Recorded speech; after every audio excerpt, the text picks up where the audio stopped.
तुमच्या computer skills upgrade करायच्या आहे? दिशा कम्प्युटर इन्स्टिट्यूट घेऊन आले आहेत महा डिस्काउंट ऑफर. आता कोणताही कोर्स करा फक्त 1800 रुपयांमध्ये.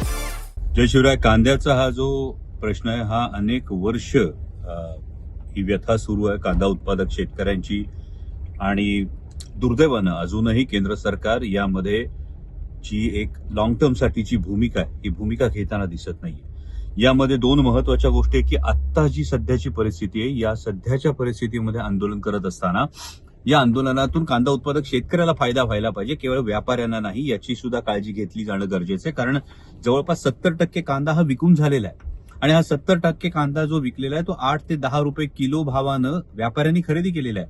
त्यामुळे जर नाफेडनी खरेदी केली तर नाफेडनी करायची खरेदी ही कांदा उत्पादक शेतकऱ्याकडून झाली पाहिजे, ना की व्यापाऱ्यांकडून, याची एक काळजी घेणं गरजेचं आहे. त्याचबरोबर दुसरी महत्वाची गोष्ट ही आहे की माननीय मुख्यमंत्र्यांनी तातडीनं जी प्राइस डेफिसिट स्कीम आहे, भावांतर भुगतान योजना आहे, ज्याविषयी कायम केंद्र सरकार सांगत असतं, या भावांतर भुगतान योजनेसाठी तातडीनं केंद्र सरकारकडे प्रस्ताव सादर करणं गरजेचं आहे. जेव्हा उत्पादन खर्चापेक्षा ही बाजारभाव हा कमी होतो तेव्हा भावांतर भुगतान योजनेच्या माध्यमातून मदत केली जाते. जर आंध्र प्रदेशातल्या शेतकऱ्यांना मदत केली जाते तर महाराष्ट्रातल्या कांदा उत्पादक शेतकऱ्यांना का नाही, हा एक महत्वाचा प्रश्न या निमित्तानं उपस्थित होतो. तिसरी महत्वाची गोष्ट आहे की कांद्याच्या संदर्भामध्ये इंटरनॅशनल मार्केटमध्ये एक जो विश्वास आहे, हा विश्वास नेहमीच्या धरसोडीच्या आयात निर्यात धोरणांमुळे भारतानं पूर्ण गमावलेला आहे आणि त्यामुळे जे इंटरनॅशनल मार्केट आहे हे इंटरनॅशनल मार्केट आपण बऱ्यापैकी गमावलेलं आहे. हे पुन्हा मिळवण्यासाठी आपल्याला जे आयात निर्यात धोरण आहे यामध्ये एक सुसूत्रता ही या पुढील काळात आणावी लागेल. खरं तर यावेळेच्या अमेरिका आणि इराण मध्ये जी युद्धजन्य परिस्थिती आहे यामुळे इराणचा जो कांदा आहे हा इराणचा कांदा म्हणावा तसा मार्केटमध्ये नसेल आणि त्यामुळे भारतीय कांद्याला भाव चढतील अशी एक अपेक्षा होती.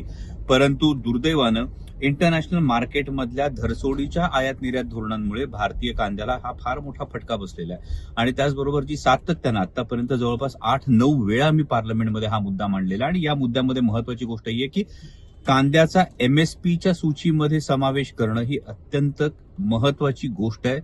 कारण एकीकडे जीवनावश्यक वस्तूंच्या यादीमध्ये कांदा आहे आणि त्यामुळे तो एमएसपीच्या सूचीमध्ये येत नाही, परंतु जीवनावश्यक वस्तूंच्या यादीतून काढून किंवा या दोन्ही गोष्टींमध्ये कुठेतरी एक समन्वय साधला गेला पाहिजे. एक ठराविक एमएसपीची रेंज ही कांद्याला दिली गेली पाहिजे की एका रेंजपर्यंत हा कांदा एमएसपीच्या सूचीमध्ये असला पाहिजे. जिथे महागाई भडकण्याचा विचार असेल त्या दृष्टिकोनातून त्यावेळी त्याला जर एक प्राइस कॅप आपण लावू शकलो, एक प्राइस विंडो एमएसपीची आपण जर कांद्याला देऊ शकलो तर कांदा उत्पादक शेतकऱ्यांना नक्की दिलासा मिळेल. आणि या सगळ्या उपाययोजना, या दीर्घकालीन उपाययोजना करणं गरजेचं आहे. कारण कांदा उत्पादक शेतकरी हा लहान शेतकरी आहे. म्हणजे आता सुद्धा दुर्दैवानं जेव्हा नाफेडची आणि एनसीसीएफची कांदा खरेदी सुरू झाली ती केवळ नाशिक जिल्ह्यापुरती सुरू करण्यात आली. केवळ नाशिक जिल्ह्यात कांदा उत्पादक शेतकरी नाही, इतर जिल्ह्यांमध्ये सुद्धा कांदा उत्पादक शेतकरी आहे, याचा विचार होणं तितकंच गरजेचं आहे. मला तुमच्या कम्प्युटर स्किल्स अपग्रेड करायच्या आहे? दिशा कम्प्युटर इन्स्टिट्यूट घेऊन आले आहेत महा डिस्काउंट ऑफर. आता कोणताही कोर्स करा फक्त 1800 रुपयांमध्ये.